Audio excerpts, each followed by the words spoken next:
पर निवेदन आपसे इतना है कि इस मन को लगाने का प्रयास करो।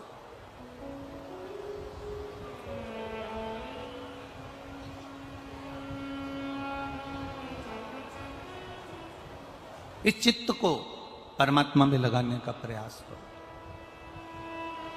कई लोग आते हैं, कथा को सुनने के लिए बैठते हैं, और कई लोग आते हैं केवल आगे बैठने की जिद भी करते हैं, बैठ भी जाते हैं, और 15-20 मिनट बैठने के बाद इनको लगने लगती है कि अपनी गाड़ी में चली जाऊं, वहाँ गाड़ी में जल्दी जाके बैठ जाऊंगी तो जल्दी से निकल कर 5 बजते नहीं, ये 4 बजे से धीरे धीरे उठकर दूसरे को भी परेशान करो और दूसरे को भी मत सुनने दो, और खुद भी जल्दीबाजी में लोगों को परेशान कर कर जाने का प्लान करो। हमें समझ में नहीं आता कार्यकर्ता इन लोगों को आगे बिठा क्यों देते हैं। इनसे कुछ ले लेते हैं क्या कि दे दो 50-25 हजार रुपए, तुम्हें आगे बिठा देंगे, तुम 5 मिनट बैठना, उठ के चली जाना, जाओ।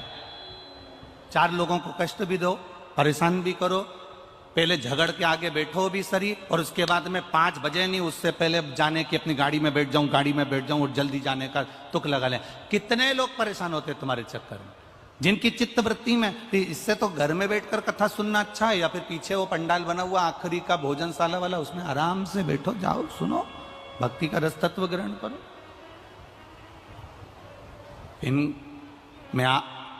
ये इतने लोग कथा के आगे के डी में बैठे हैं, मैं इनकी बात नहीं करूंगा, परंतु जो पीछे पीछे पीछे पीछे बैठे हैं, कभी हम जिस बिल्डिंग में ठहरे हैं उस बिल्डिंग में आके खड़े होकर देखना, ये सुबेरे 4 बजे से 1 जैसे आसन लगा के नहाने के बाद बैठ जाते हैं, तो उठते तक नहीं है कहीं जाने के लिए, केवल जगह के चक्कर में, केवल जगह के चक्कर में।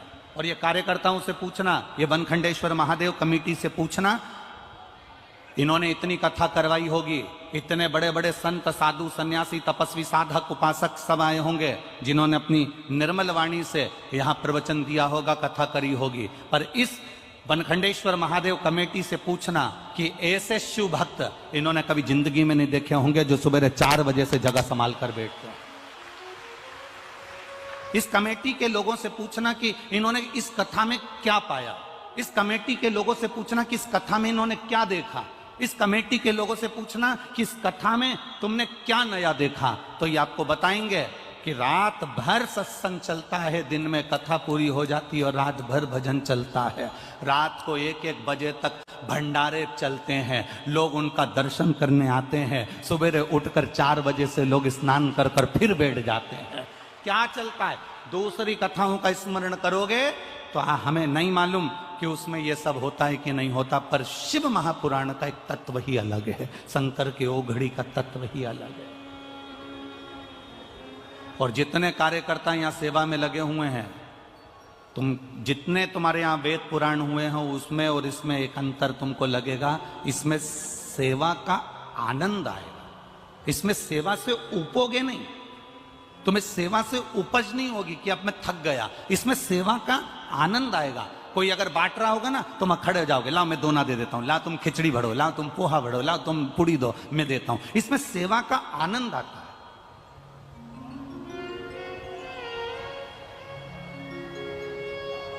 कोई का स्वास्थ्य गड़बड़ हो गया,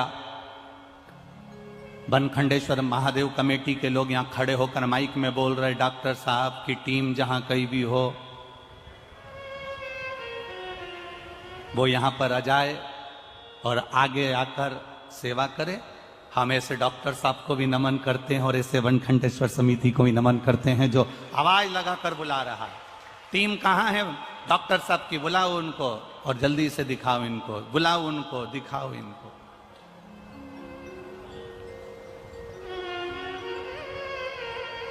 एक भक्ति के बल को बढ़ाना है हमको,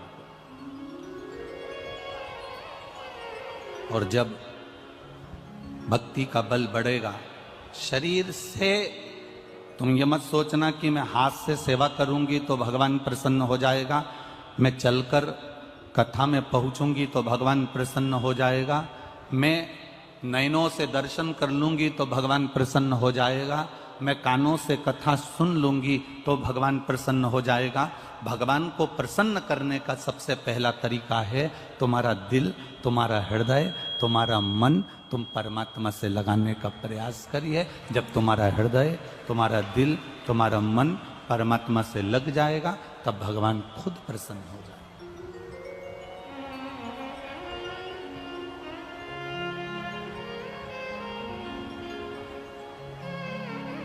कौन सी भाषा, कौन सी भाषा मेरे भगवान समझते हैं? भोजपुरी बोलोगे तो भगवान समझ जाएगा, अरे जम के तो बोलो।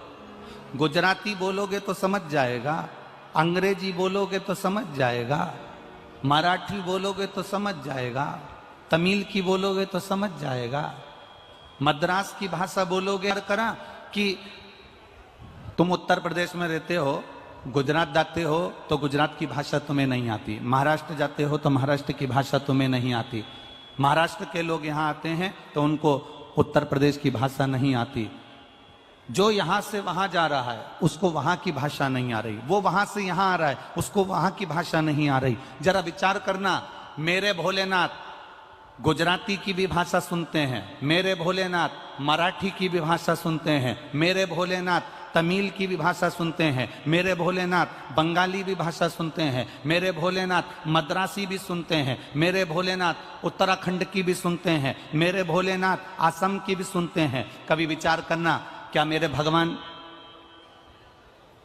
कितने स्कूल में पढ़ने गए होंगे जो इतनी सारी भाषा उनको आती होगी? गुजराती गुजराती भाषा में विनती कर रहा है, मराठी मराठी भाषा में विनती कर रहा है, विद्वज्जन संस्कृत में विनती कर रहे हैं, साधारण व्यक्ति हिंदी में विनती कर रहा है, कोई गुजराती, कोई मराठी, कोई बंगाली, कोई पंजाबी, कोई तेलुगु, सब अपनी अपनी भाषा में विनती कर रहे हैं। कभी विचार करना, क्या भगवान इतनी भाषा को जानते हैं? क्या भगवान इतनी भाषा को सुनते हैं? तो हमारा शास्त्र कहेगा, हमारा भविष्य पुराण कहेगा, हमारी अग्नि पुराण कहेगी, हमारी नर्मदा पुराण कहेगी, हमारी पद्म पुराण कहेगी और हमारी कूर्म पुराण कहेगी कि भगवान इतनी भाषाओं को नहीं जानते, भगवान तो केवल एक भाषा जानते हैं। जो दिल से पुकारता है भगवान उसके हृदय की भाषा को पहचान जाते हैं। अब हाथी ने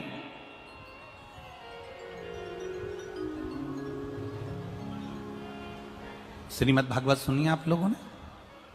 अरे बोलो तो जम के सुनिए। उसमें एक प्रसंग आता है, गज का जो पांव था वो मगर ने पकड़ लिया। हाथी का पांव मगर ने पकड़ा। तब तुम बताओ कि हाथी ने अंग्रेजी में स्तुति करी थी, संस्कृत में करी थी, हिंदी में करी थी, मराठी में करी थी, गुजराती में करी थी, हाथी ने कौन सी भाषा में स्तुति करी थी? बोलो रे मैनपुरी वालों, हाथी अंग्रेजी बोला था क्या?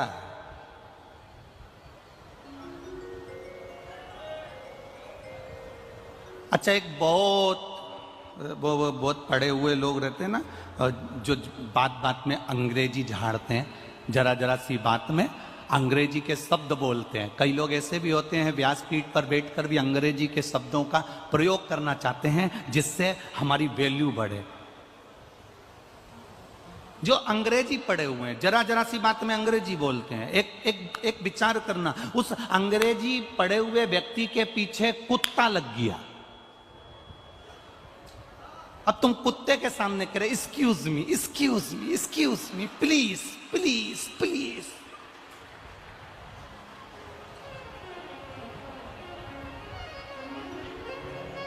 अब कुत्ता एक्सक्यूज मी समझेगा? अरे बोलो तो जम के प्लीज समझेगा? प्लीज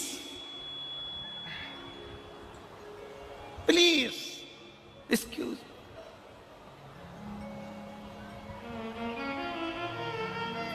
अरे कुत्ता को भगाना है तो देसी में बोलना पड़ा।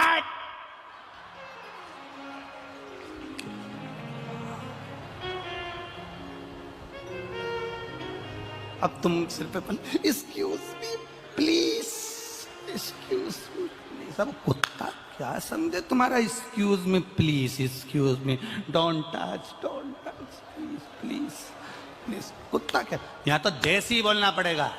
हट, कुत्ता बक्या।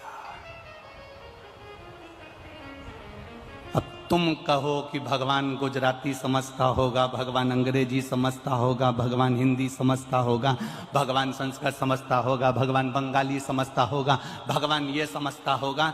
भगवान अगर भाषा समझता होता तो हाथी ने कौन सी स्तुति करी थी? हाथी ने, जो हाथी था, हाथी की जो भाषा होती है, हाथी उस भाषा में चिंघाड़ा, और भगवान उस चिंगाड़ की भाषा नहीं, भगवान उसके कलेजे की, दिल की भाषा सुन ली है और दौड़ पड़े। चींटी को कष्ट होता है, वो हिंदी अंग्रेजी नहीं बोलती, कोई भाषा नहीं बोलती, चींटी का दिल दुखता है तो परमात्मा सुनता है। गौ माता को कष्ट आता है, गाय रोती है तो परमात्मा सुनता है। कुत्ते को अगर तकलीफ होती है, कुत्ता चिल्लाता है, उसकी भाषा कोई नहीं जानता, पर परमात्मा दिल की भाषा जानता है। आप कितनी भी स्तुति कर रहे हो, कितनी भी प्रार्थना कर रहे हो, 4 घंटे आंख बंद करके बैठे हो, 2 घंटे से माला पकड़ कर बैठे हो, भगवान को उससे कोई मतलब नहीं होता। भगवान को केवल तुम्हारे दिल से मतलब होता है। तूने कितनी देर मेरे से दिल लगाया है, तू कितनी देर मेरा स्मरण करी है, तू मुझे मन से कितना पुकारा है। तूने मुझे एक बार अगर दिल से पुकारा होता तो मैं तेरे सम्मुख में खड़ा होता। तूने मन से कब पुकारा? पत्राएं हैं, देखिए।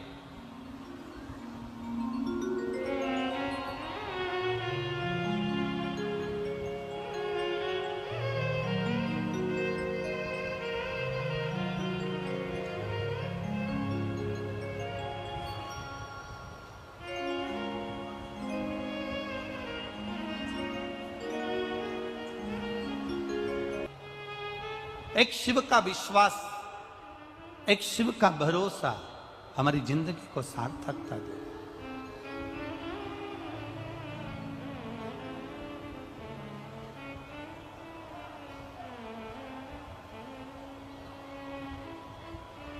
जब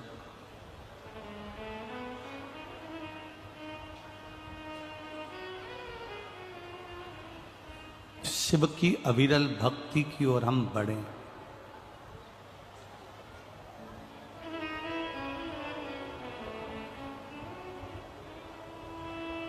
शिव की अविरल भक्ति की ओर जब हम आगे बढ़े, तब तुम्हारे भीतर एक भाव विश्वास का नाचे, भरोसे का।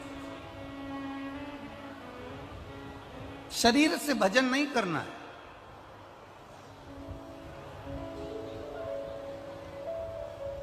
ये शरीर का करा हुआ भजन हमारे लिए मूल नहीं है। हमारा मूल है हमारे हृदय से किया गया भजन, हमारे दिल से किया गया, हमारे हृदय चित्त से किया गया।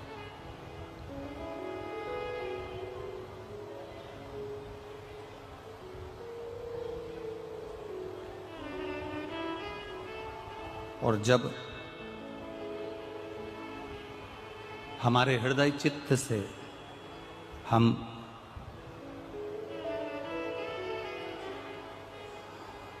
प्रभु के भजन को धारण करते हैं तो जीवन का एक आनंद हमारे भीतर समाहित होता है।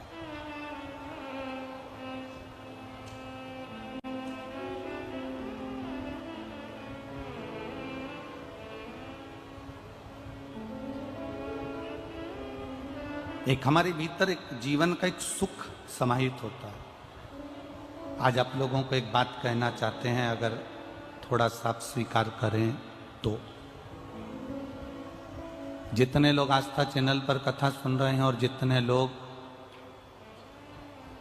पंडाल में कथा सुन रहे हैं और जितने मोबाइल पर कथा सुन रहे हैं, अगर हमसे मिलने के लिए व्यासपीठ पर आओ या हमसे मिलने के लिए हमारे पास में कमरे में भी आओ, तो निवेदन है आप लोगों से कि आप अपनी जेब की भेंट पैसा हमारे पास नहीं चढ़ी तर होना चाहिए। इसी चक्कर में हम लोग यहाँ व्यासपीठ के पास किसी को आने नहीं देते। मूल है आप लोगों का धन दौलत आपके पास, पर जिस समय आप बाबा से मिलने के लिए आए हो और यहां से अगर बेलपत्र दी जा रही है तो आपकी जेब में से ठन्नी भी नहीं खसकना चाहिए। उस समय तुम्हारी खाली झोली बाबा के चरणों में होना चाहिए। वो बेलपत्र जो दी गई है वो करोड़ों से कम नहीं है, खूब बाबा की कृपा।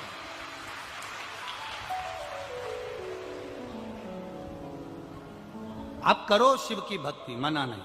आप करो भगवान का भजन, मना नहीं। क्यों? उसका कारण होता है।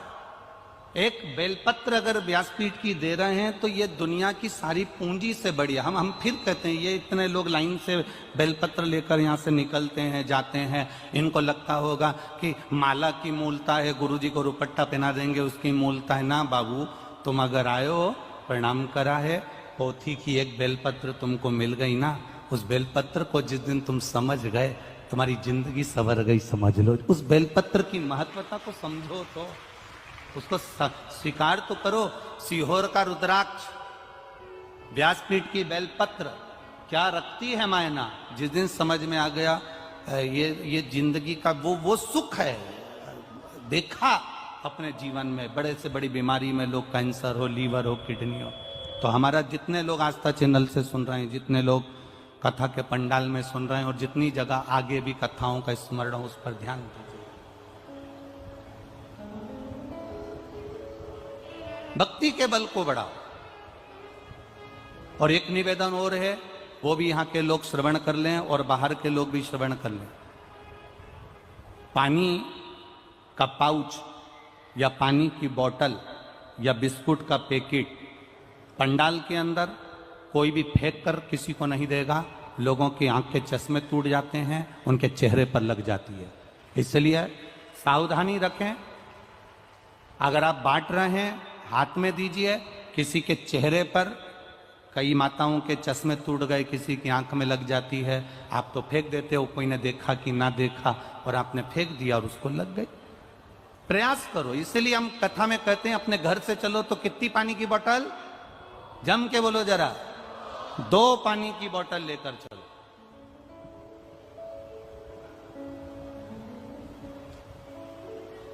और एक बिछाने का, जम के बोलो जल्दी से, आसन। मैनपुरी वाले बड़े समझदार हैं इस मामले में। तो आसन लेके चलो, छाया, बैठे, सत्संग किया, कथा करी, आनंद लिया, भक्ति करी, भजन किया, कीर्तन किया और चल दिया। शिव तत्व को जानिए, शिव का स्मरण करें। शिव कथा कह रही है। सब्जी में मसाले होंगे और नमक नहीं होगा तो सब्जी का कोई महत्व नहीं है। शरीर अच्छा है, बैठ भी गए और दिल परमात्मा से नहीं लगा पाए